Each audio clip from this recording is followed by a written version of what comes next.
I love you to the moon. You're a dream come true. You're the bread to my butter, the shade to my summer. I wanna be the... Teman-teman, sekarang saya berada di Radar Karawang, ya, depan kantor Radar Karawang. Yang mana tujuan saya mendatangi kantor Radar Karawang untuk mengobservasi. Saya di sini tidak sendirian, tapi saya di sini bersama teman-teman cantik. Di antaranya yaitu ini dia. Ini ada saudari Naila dan ini saudari Karlina dan saudari Fitri Lina Hamida. Nah, aja yang akan kita dapatkan pada hari ini. Nanti kita survei langsung ke dalam. Yo, let's go.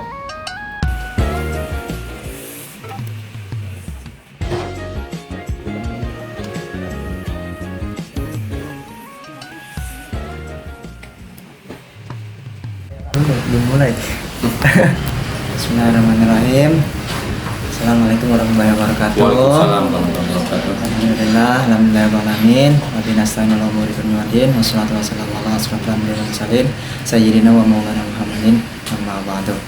Saya ucapkan terima kasih kepada Bapak Ahmad Said yang telah menyempatkan waktunya untuk membersamai kami dan semua rekan-rekan seperjuangan mahasiswa Pelita Bangsa yang saya hormati juga.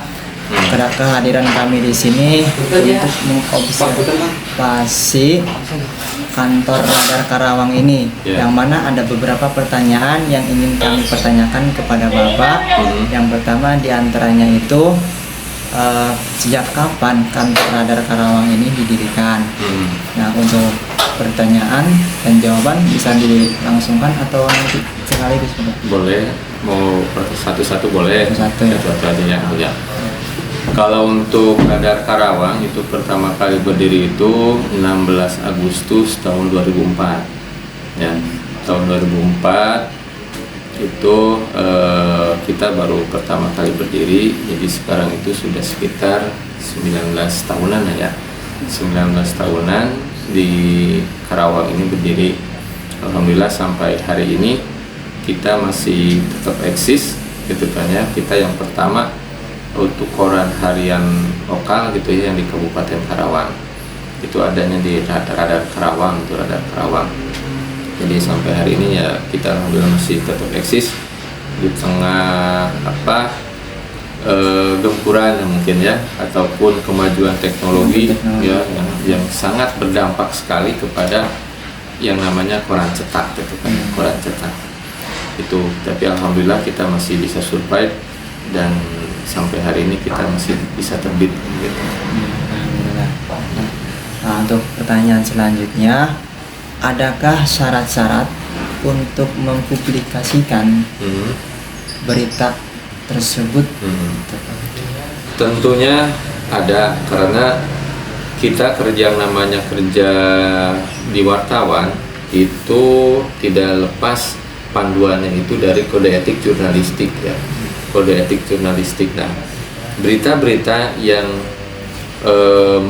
memenuhi unsur-unsur dalam kode etik jurnalistik itu yang layak tayang ya, yang layak tayang.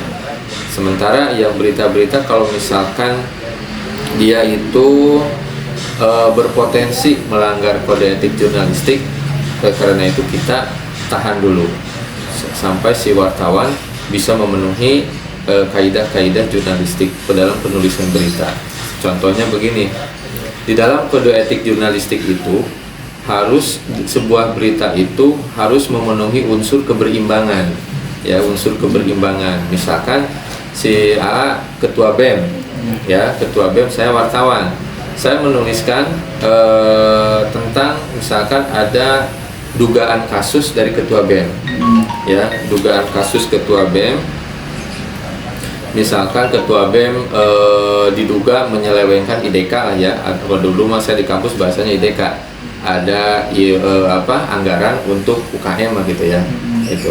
Nah, saya nulis bahwa si A sebagai ketua BEM telah diduga menyelewengkan anggaran untuk UKM dan unit kegiatan mahasiswa. Saya tanpa konfirmasi. Nah, nanti sebagai redaktur itu jangan dulu naikin berita itu sampai saya mau wawancara, dapat konfirmasi dari silakan gitu kan ya. Gitu. Kecuali misalkan saya temui sulit, saya hubungi nomornya di reject, misalkannya tidak diangkat ataupun ya di reject ataupun tidak mau memenuhi saya sebagai wartawan. Nah itu baru bisa dinaikin dengan alasan bahwa saya tidak bisa menemui narasumbernya tidak bisa ditemui, itu boleh. Nah itu sudah memenuhi kode etik jurnalistik. Kalau tadi belum, gitu kan ya. Terus salah satunya juga dalam penulisan berita itu harus harus memenuhi unsur keberimbangan tadi, dan juga narasumbernya harus kompeten. Dalam arti kompeten itu misalkan saya contoh kasus lagi tentang kasus tadi IDK, misalkannya iuran ataupun anggaran untuk UKM, saya wawancaranya tukang beca, ya Pak, benar gak itu ketua BEM ngambil uang buat anggaran BEM? Oh iya benar, saya dengar dari mahasiswa tadi lagi kumpul-kumpul di sini dia ngobrol seperti itu, gitu. Walaupun misalkan si tukang beca itu informasinya benar, misalkan, tapi secara narasumber itu tidak kompeten. Harusnya saya itu wawancara mahasiswa lagi, gitu ya. Itu beberapa contoh, beberapa unsur yang harus dipenuhi dalam penulisan berita. Jadi ada syarat-syarat ataupun kriteria berita yang layak tayang dan tidak layak tayang. Seperti itu. Ya. Terus selanjutnya antisipasi apa Bapak dengan kemajuan teknologi seperti ini dalam mempublikasikan laporan? Ya. Ada peribahasa itu, dan peribahasa bahasa Sunda itu, orang itu kudu ngigelan zaman sebenarnya.